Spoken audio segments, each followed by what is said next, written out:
realizando actualmente el 8º Congreso Nacional de Psicología y la sede precisamente es la Universidad de Magallanes aquí en Punta Arenas. Cerca de 400 invitados, muchos de ellos vienen con ponencias y nosotros hemos querido aprovechar como canal la ocasión para conversar con algunos de ellos y profundizar acerca de las temáticas que ellos abordan. La psicología en general es muy amplia, pero tiene sus especificidades y aquí queremos conocerla en mayor profundidad. Es por eso entonces que vamos a conversar en esta ocasión con don Lucio Rebein. Él es psicólogo de la Universidad de Chile, actualmente es profesor de la Universidad de la Frontera. Tiene un posgrado también en Boston, Estados Unidos, en la Universidad de Northeastern. Y vino acá a hablar acerca de su área de investigación, ¿cierto? Que es acerca del aprendizaje y otras temáticas relacionadas. Bienvenido. Muchas gracias, Paula. Me complace estar aquí en Punta Arenas y particularmente en este gran encuentro de la psicología. ¿Que usted definiría cómo? Porque han ya realizado 7 congresos hasta este momento. ¿Cuál ha sido la evolución que usted ha visto en ellos y qué viene a cumplir este 8º? Bueno, en realidad todos los años es una celebración de los avances que hemos logrado durante el año los distintos investigadores y en muchos casos los estudiantes de cursos superiores de las carreras de psicología que están haciendo algunas investigaciones y las traen también a mostrar y a recibir retroalimentación de una audiencia mayor que solamente sus profesores. Yo creo que hemos ido ganando en experiencia. Somos una red de escuelas de psicología en donde la experiencia ganada por las escuelas que precedieron, por ejemplo, a la Universidad de Magallanes, se ha ofrecido como un capital ganado, por así decirlo, de cómo hacer las cosas. Sin embargo, yo estoy muy impresionado y muy complacido por cómo se ha logrado organizar este congreso acá de la mejor manera. Yo estoy muy contento y complacido con el trabajo hecho por los colegas y las colegas de acá. No sé si eso responde a tu pregunta. Sí, lo responde. Ahora usted está a cargo de un organismo, una organización más bien, que nació hace muy poco, ¿cierto? 1 año y medio, por lo que nos contaba. Sí, efectivamente. Bueno, nosotros en realidad, en términos más concretos, fue en enero del 2012 que ganamos la personería jurídica de la Sociedad de Psicología Científica de Chile. Un grupo de colegas, todos con alguna trayectoria en investigación, decidimos que en realidad nos hacía falta un referente que nos pudiera aglutinar en torno a los propósitos y a las necesidades que tienen los psicólogos como investigadores, ¿no? En realidad la psicología en Chile tiene una historia muy acendrada, digamos, desde los 1940 y tanto, que surgió la primera carrera de psicología en Chile, en la Universidad de Chile. Hay psicólogos desde entonces y muy poco tiempo después se formó el Colegio de Psicólogos como colegio profesional. Y el Colegio de Psicólogos por muchos años intentó abordar tanto las materias que tienen que ver con el gremio, con la profesión de la psicología, con el quehacer aplicado de la psicología, digamos, en términos de profesión, y también el desarrollo de la psicología como ciencia. Sin embargo, no pudo hacer nunca ninguna de las dos cosas muy bien. Y hace como 10 años, más o menos, el Colegio de Psicólogos decidió circunscribirse exclusivamente a lo gremial. E incluso dejó de publicar una revista que tenía mucha fama en Latinoamérica, que era la Revista Chilena de Psicología, que era una revista científica. La dejó de publicar porque decidió que no iba a seguir intentando cubrir el ámbito del desarrollo científico, de la disciplina. Una pérdida ahí. Fue una pérdida notable. Sin embargo, a partir de eso, varios colegas fuimos conversando y buscando formas de encontrar o crear un referente y una entidad que nos pudiera cobijar y a través de la cual poder canalizar nuestras demandas, inquietudes y ofrecer también a la sociedad, digamos, en aquellas materias que tengan que ver, por ejemplo, con asesoría a los cuerpos legislativos sobre políticas públicas, sobre toma de decisiones más amplias, en donde hace falta un sustento científico, digamos, desde el punto de vista de las ciencias sociales y de la psicología. Entonces, finalmente triunfamos, digamos, y un grupo como de 24 personas iniciamos esta sociedad y obtuvimos la personería jurídica y de ahora en adelante estamos reclutando nuevos socios y tenemos todos los años también un encuentro anual, una especie de conferencia anual, y una asamblea general en donde tenemos que ir desarrollando nuestras propias lineamientos de trabajo, digamos. ¿Solo doctores? Sí, hemos decidido que ese es el universo del cual vamos a reclutar a nuestros socios, porque eso nos garantiza que las personas que integran la sociedad son todos investigadores. O sea, porque en realidad un doctorado es un programa de formación de investigadores. ¿Ya? Cualquier grado académico menor que ese pudiera o no pudiera ser orientado a la investigación. Generalmente los programas de magíster están orientados a la profundización y a la entrega de destrezas especiales en ámbitos profesionales específicos, ¿no? Psicología jurídica, psicología comunitaria. Hay muchos programas de magíster en Chile, hay alrededor de 50, pero hay 6 doctorados. ¿Ya? Y los doctorados son programas que se dedican a formar investigadores.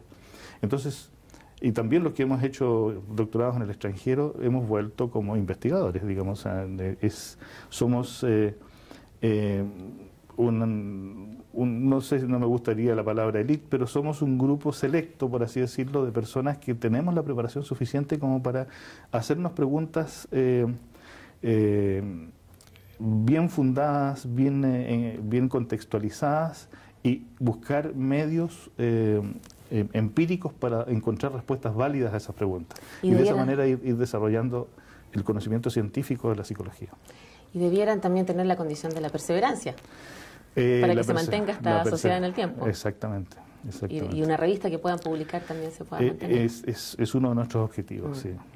Ahora, desde toda esa perspectiva que tiene usted, ¿qué podría decir respecto de la situación actual de la psicología en el mundo de la salud en Chile y en el mundo de la ciencia también? Me habla usted de la década de los 40, del siglo pasado, pero en realidad eso es bastante reciente para las ciencias que existen y tal vez para el tema también de la salud. Bueno, o sea, la psicología tiene... en realidad hemos, como disciplina, hemos aportado en todo lo que nos han permitido los médicos poder aportar. De hecho, en este momento hay un fuerte componente psicológico en todo lo que es atención primaria en el país. Hay mucha investigación epidemiológica de problemas del comportamiento que la aportan los psicólogos y que son sustento para decisiones del CENAME, por ejemplo, decisiones de otras entidades de nivel nacional. Pero tenemos mucho más que ofrecer todavía. O sea, es importante, por lo tanto, que haya psicólogos con doctorado especializados en metodologías de la investigación en salud, por ejemplo. Ahora, la psicología es una disciplina que tiene, en Estados Unidos tiene 91 ramas. 91 ramas. En Chile hay alrededor de 7 subáreas de la psicología en donde hay desarrollos serios, digamos, desde distintas escuelas o distintos programas de formación de posgrado, en donde estamos buscando, o sea, sus graduados, digamos, buscan aportar soluciones o respuestas a preguntas importantes. Yo siento que estamos no quiero decir en pañales, pero estamos en una etapa muy inicial y muy incipiente de poder efectuar aportes más sustantivos, digamos, ¿no? Pero estamos trabajando en esa dirección. Incipientes también a la hora de incorporar el criterio de la psicología como un punto de vista científico también. Bueno, lo que ocurre, yo creo que una de las cosas importantes que la psicología como disciplina y como ciencia tiene que hacer es generar instancias de concientización y de perfeccionamiento para los docentes, los psicólogos que son docentes de carreras de psicología, porque necesitamos que, a pesar de que hay una proliferación enorme de carreras de psicología en el país, que no es una realidad que nos gusta, digamos, porque en realidad hay un exceso, francamente un exceso. O sea, tenemos la sensación de que estamos formando, no digo estamos por una solidaridad de gremio, pero no soy para nada partidario de eso. Estamos formando futuros desempleados, digamos, futuros personas que habiendo invertido 5 o 6 años estudiando en la universidad van a terminar haciendo otras cosas. Entonces, considero que es un despilfarro, digamos, un despilfarro de recursos humanos, despilfarro de recursos económicos de las familias y las personas que están involucradas. Pero no obstante eso, si hay gente que está haciéndole clases a esas personas que hacen clases deben estar formados bajo la estricta disciplina de la psicología científica y no además, digamos, transmitirle ideas y preconcepciones que pudieran ser absolutamente infundadas, digamos, ¿no? ¿Y eso abunda? ¿O ha abundado? ¿Ha influido eso en la imagen que tiene, por ejemplo, el psicólogo en la sociedad? Yo creo que en parte sí. No es posible cuantificarlo, sin embargo, el solo hecho de que hayan muchos académicos, o sea, muchas personas que hacen clases de psicología y que no tienen grado académico, le hacen suponer a uno de que en realidad no tienen la preparación suficiente como para hacerlo bien. Pueden ser muy entretenidos, pueden ser excelentes profesores, muy buena onda, digamos, ¿no? Pero puede que no tengan la formación disciplinaria estricta que se requiere para poder transmitir las nociones, digamos, qué es lo que hace que un conocimiento sea válido o inválido en psicología. La psicología o el comportamiento humano es por así decirlo, el pasto más sabroso para las interpretaciones. O sea, todos somos expertos en comportamiento humano, todos creemos saber por qué fulano hizo esto, por qué fulana hizo esto otro. Entonces tenemos una tendencia natural a interpretar y a imputar razones y causas de las conductas humanas. A puro sentido común. A puro sentido común, ¿ya? Entonces eso compite con la psicología científica. Y eso es fácil irse por esa línea, irse por el facilismo de las explicaciones más orientalistas, ¿no? el Reiki o el horóscopo o qué sé yo, ¿no es cierto? Entonces hay que estar constantemente atento y poder leer la raya que divide, digamos, las explicaciones que tienen fundamento científico y las que no. Derribemos mitos entonces en su área. Bueno. Hablemos acerca de la especialización hemisférica y el aprendizaje implícito. En palabras simples, ¿qué significa eso? Bueno, la especialización son dos cosas que pueden estar ligadas o no, pero la especialización hemisférica es una... los humanos y todos los primates y los mamíferos en general, pero los primates superiores y los humanos, hemos evolucionado hacia una división del trabajo. O sea, tenemos un cerebro tan complejo que ya no todo el cerebro tiene que ver con todo, sino que se han dividido áreas de competencia, por así decirlo, sobre todo en aspectos de cognición superior, ¿no? Entonces tenemos que el hemicerebro derecho está generalmente en los diestros, está en las personas que son diestras, está especializado en procesamiento espacial, en interpretación simbólica de imágenes, etcétera. En cambio, el hemicerebro izquierdo o el hemisferio izquierdo está mucho más especializado en procesamiento lingüístico y analítico de la información que se percibe del medio ambiente.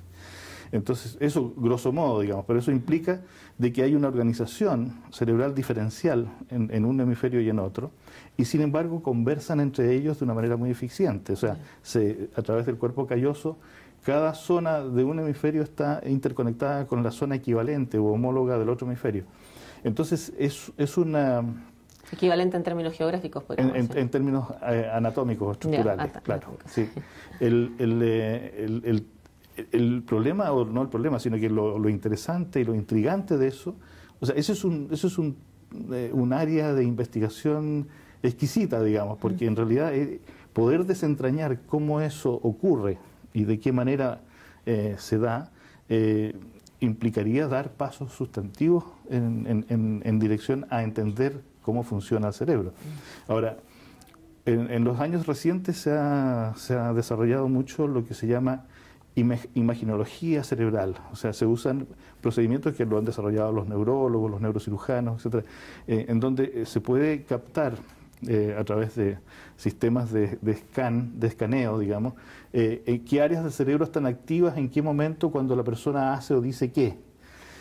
Sin embargo, esa activación cerebral es simplemente una correlación de que ahí hay un mayor gasto de energía. O sea, cuando yo estoy pensando, estoy haciendo una suma aritmética de 13 más 9, por ejemplo, me dicen eso, ¿no es cierto? Y me han puesto un casco, digamos, que capta, por ejemplo, las ondas magnéticas que generan grupos de neuronas, van a captar de que hay mayor actividad en una zona parietal izquierda, ¿ya? Correcto, eso ha sido aplaudido como un gran avance. Sin embargo, eso no nos explica cómo ocurre. Claro. O sea, simplemente lo que está ocurriendo es que hay un mayor gasto energético en una determinada zona, lo que significa que esa zona está activa. Pero ¿qué es la actividad que hace? O sea, ¿cómo ocurre el cálculo, digamos, que da y que además yo puedo traducir en una verbalización o en una escritura, ¿entiendes? O sea, estamos lejos de explicar todavía muchas cosas, porque el hecho de que las cosas ocurran una paralela con la otra o que sean correlacionadas unas con otras, no explica nada, simplemente implica que ocurren juntas, pero no dice cómo ocurren. Entonces, el tema de la especialización hemisférica es un campo de estudio, pero tremendamente fabuloso, y que digamos, si pudiéramos avanzar en su explicación, podríamos desentrañar muchas cosas, cosas tan sencillas como la tartamudez, por ejemplo, o quizás cosas un poco más complejas como el autismo, o como otros trastornos que implican el interjuego entre aspectos cognitivos puros y aspectos afectivos, por ejemplo, ¿no? Eso es lo que puedo decir sobre la televisión hemisférica. Ahora, el aprendizaje implícito es aquello que aprendemos sin tener conciencia que lo aprendemos. O sea, lo aprendemos casi como procesos automáticos. El ámbito cultural está en eso, ¿no? El ámbito cultural, la cultura, o sea, todas las formas culturales que incorporamos desde pequeño, el cómo miramos o interpretamos determinados fenómenos, determinadas interacciones entre los adultos. Eso lo aprendemos y no nos damos cuenta que es un aprendizaje que llevamos. Es una especie de guión, ¿no es cierto?, interpretativo que llevamos puesto y que nos hace ser como somos y nos hace ser similares a los que nos rodean. Pero si nos preguntan, no tenemos cómo describir eso, o sea, no es parte, no tenemos acceso consciente a eso que hemos aprendido. ¿Y qué se ha desentrañado de eso a partir de sus investigaciones y de otras, tal vez? Poco. ¿Es lenta la investigación? Es lenta, pero además es una línea que yo exploré en un momento dado, porque yo quise saber, me pregunté qué aprendían los jóvenes y los niños al jugar videojuegos. O sea, aprendían cosas que podían atesorar y que podían después transferir y aplicar en otros ámbitos de su quehacer, por ejemplo, ámbitos académicos, o no. Entonces me planteé la posibilidad de estudiar el aprendizaje implícito que obtenían jugadores intensivos de videojuegos. Entonces tomé una muestra de jóvenes que jugaban muchas horas determinados juegos y otros que jugaban esporádicamente y otros que no jugaban, y los comparé en términos de su capacidad de resolver ciertas tareas cognitivas, digamos. Y resulta que, claro, si las tareas cognitivas se parecían a acciones que tenían que realizar en relación al videojuego, entonces los intensivos eran mucho mejores que los otros. Pero eran acciones automatizadas de alguna manera, o sea, era como de reacción rápida frente a ciertos giros de lo que ocurría en pantalla con el personaje o cosas por el estilo. Pero no eran cosas que pudieran ser transferidas a otro dominio. O sea, el aprendizaje implícito, después llegué a la conclusión de que es implícito y es absolutamente situado a la situación específica en el contexto específico donde se aprendió. O sea, que juega un juego de guerra no va a ser después violento en su vida cotidiana. Esa es otra cosa, porque ahí estamos hablando del trasfondo emocional que el asunto tiene. O sea, hay gente que... No, yo estoy hablando de lo cognitivo, de la capacidad intelectual de transferir lo aprendido. En términos de los que juegan juegos de guerra, hay algunos psicólogos que dicen que los que les gusta eso y los juegan, se desahogan y por lo tanto van a tener menos agresividad contenida que dirigirle al otro, y que posiblemente los que no juegan pudieran ser más agresivos. Entonces hay otros dicen que es un modelaje y que por lo tanto lo que aprenden ahí después pierden como la capacidad de discriminar o de hilar fino frente a una acción más o menos violenta, sino que se comportan como el personaje del juego, por así decirlo. Pero a eso no me he dedicado y me temo que eso todavía no ha sido dilucidado. No. Sí, sigue el misterio entonces. Sí. La preparatividad académica como un constructo emergente asociado al éxito en la educación superior. Se llama esta ponencia.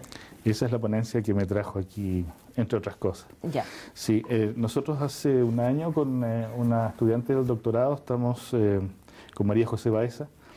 Del doctorado en Psicología de la Universidad de la Frontera. De la Universidad de la Frontera, sí. Estamos desarrollando un proyecto que tiene que ver con identificar factores que son transversales, que no tienen que ver con rendimiento intelectual ni aprendizaje previo, sino aprendizaje intelectual previo. Me refiero a contenidos de lo que mide la PSU. O sea, estamos mirando a lo que rodea la PSU, a lo que rodea el comportamiento del estudiante como aprendiz, y que no tiene que ver con sus habilidades intelectuales ni con lo que ha aprendido. Entonces son destrezas transversales, blandas dirán algunos, pero que tienen que ver con, por ejemplo, aspectos motivacionales como la autodeterminación, la propositividad, el tener capacidad para trabajar socialmente en grupos, poderse integrar fácilmente, poder tener tendencia de liderazgo, en fin, una serie de condiciones que nosotros apostamos a que tienen mucho que ver con el éxito en la educación superior. Más allá de lo que se sabe o de lo que se aprende o de lo que se rinde en la prueba de selección universitaria. Entonces, lo que estamos haciendo ahora, estamos construyendo una escala que mide eso. ¿Ya? No la hemos terminado de construir, de hecho es un poco prematuro haberlo traído para acá, pero me gusta abrirlo para que los colegas que tengan algo que decir lo puedan decir y poder de alguna forma aprovechar esos aportes. ¿Se puede relacionar, perdón, esto con lo que ha empezado a salir ahora a la opinión pública, algunos estudios que fundan la decisión de las universidades de incorporar el ranking con mucha mayor importancia dentro de la evaluación que se hace a un estudiante al rendir la PSU e intentar ingresar a la universidad? Hay algo emparentado ahí con lo que buscamos nosotros también, pero porque lo que se dice en realidad es que bueno, distintos establecimientos educacionales tienen como distintas formas de dar notas, ¿no es cierto? Hay colegios que tienden a ser como más generosos, digamos, claro. Y entonces un 7 no sé, del liceo de aplicación puede que no sea el mismo 7 del Pablo Neruda de Temuco, qué sé yo. ¿Eh? Claro, pero el denominador común sería que los que aprovechan sus oportunidades académicas, digamos, aquí, claro, las van a aprovechar allá. El denominador común es que lo que importa es cómo se sitúa ese 7 en relación a sus compañeros en una cierta trayectoria histórica. O sea, si es siempre el alumno mejor del curso, por ejemplo. Claro. ¿Ya? Eso implica de que ese 7 es un 7 bonificado, por así decirlo, es un 7 garantizado. Claro. ¿Ya? Entonces, de esa manera, digamos, han buscado una fórmula como para otorgarle un bono. Entonces hay una especie de factor de corrección que corrige la escala, pero dentro de cada establecimiento. Y eso hace que muchos que venían de establecimientos en donde, por ejemplo, sus profesores no eran tan destacados, no tuvieron buenas oportunidades de aprendizaje, etcétera. Puede que tengan una PSU baja, pero el ranking más su NEM, digamos, más sus notas de enseñanza media, lo corrige ligeramente la situación de desmedro en que pudieran estar por el solo hecho o sea, con solo la PSU. Y en ese sentido, a mí me parece